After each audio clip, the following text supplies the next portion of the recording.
महाभारत की गाथा में अनेक महान योद्धाओं, देवी देवताओं और प्रेम कहानियों का उल्लेख है। लेकिन क्या आप जानते हैं कि अर्जुन की एक पत्नी ऐसी भी थी जो न केवल एक राजकुमारी थी बल्कि एक योद्धा भी थी, मणिपुर की राजकुमारी चित्रांगदा।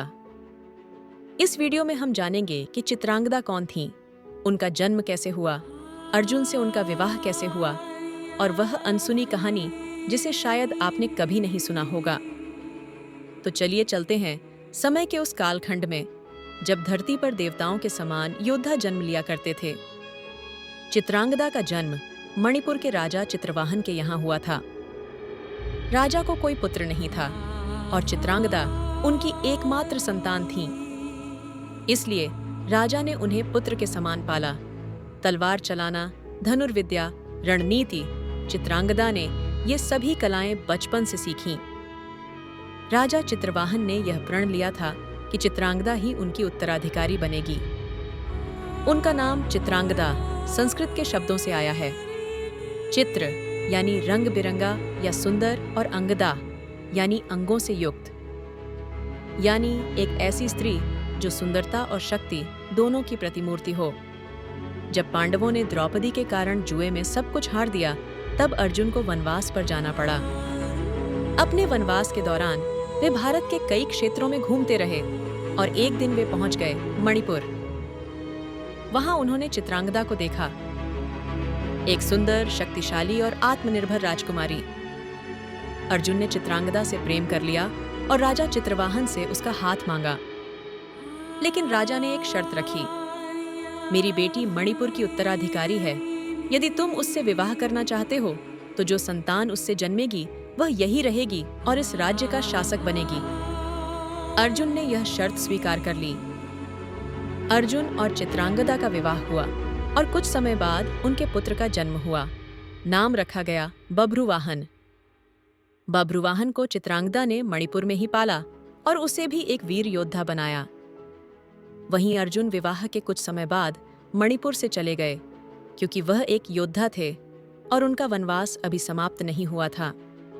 चित्रांगदा ने न तो अर्जुन को रोका और न ही स्वयं साथ गईं, क्योंकि उनके पास एक राज्य था, एक उत्तराधिकारी और अपने कर्तव्यों की समझ। यह उनकी आत्मनिर्भरता और नारी शक्ति की मिसाल थी। अब जानते हैं एक अनसुनी कथा जो महाभारत के युद्ध के बाद की है। जब युधिष्ठिर का अश्वमेध यज्ञ हो रहा था, तब अर्जुन उस घोड़े के साथ विभिन्न राज्यों में गए जहां उन्हें चुनौती मिलती। जब वह मणिपुर पहुंचे, तब बभ्रुवाहन ने उन्हें युद्ध के लिए ललकारा। उन्हें पता नहीं था कि ये अर्जुन उनके पिता हैं। एक भयंकर युद्ध हुआ पुत्र और पिता के बीच, और उसमें अर्जुन मारे गए। ये सुनकर चित्रांगदा वहां आई और बभ्रुवाहन को अपने पिता की पहचान बताई। बभ्रुवाहन दुखी हुआ और उसने संजीवनी मंत्र द्वारा अर्जुन को जीवित किया। ये कथा हमें यह भी सिखाती है कि महाभारत केवल युद्ध की कहानी नहीं है, बल्कि ये पहचान, रिश्तों और भावनाओं की भी कहानी है। महान कवि रवींद्रनाथ ठाकुर ने चित्रांगदा पर एक नृत्य नाटिका लिखी, जिसमें उन्होंने चित्रांगदा को केवल एक प्रेमिका नहीं बल्कि स्वतंत्र नारी के रूप में प्रस्तुत किया। उनकी यह पंक्ति प्रसिद्ध है, मैं चित्रांगदा हूँ, न कि कोई देवांगना। मैं एक स्त्री हूँ जिसे सम्मान चाहिए, न कि सिर्फ प्रेम। ये नाट्यकृति इस बात पर जोर देती है कि एक स्त्री को अपनी पहचान खोए बिना प्रेम करना चाहिए। तो दोस्तों, ये थी कहानी मणिपुर की राजकुमारी चित्रांगदा की। एक ऐसी महिला जो योद्धा भी थी, प्रेमिका भी, माँ भी और एक महान शासिका भी।